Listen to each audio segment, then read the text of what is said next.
máš, sa mi páčilo to, že som sa mohol vytrhnúť z toho bežného života, tráviť týždeň so super ľuďmi a s Bohom.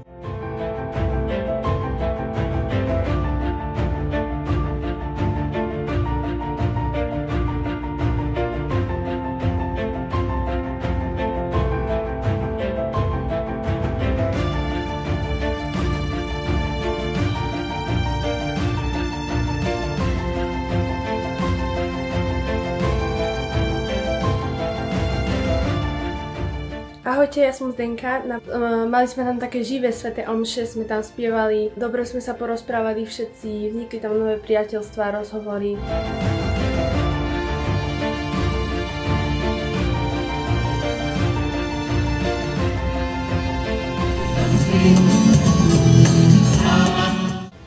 Ahojte, ja som Mary. Na púťach sa mi celkovo páči to také spoločenstvo, ktoré tam vytvoríme. Sa rozprávame takto otvorene o Bohu a o problémoch, ktoré máme možno my ako mladí ľudia. Že vlastne navzájom sa tak ako keby slúžime a pomáhame.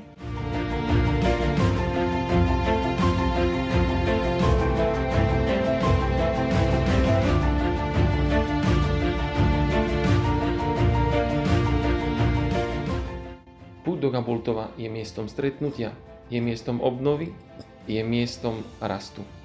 Srdečne ťa pozývame zažiť túto skúsenosť spolu s nami.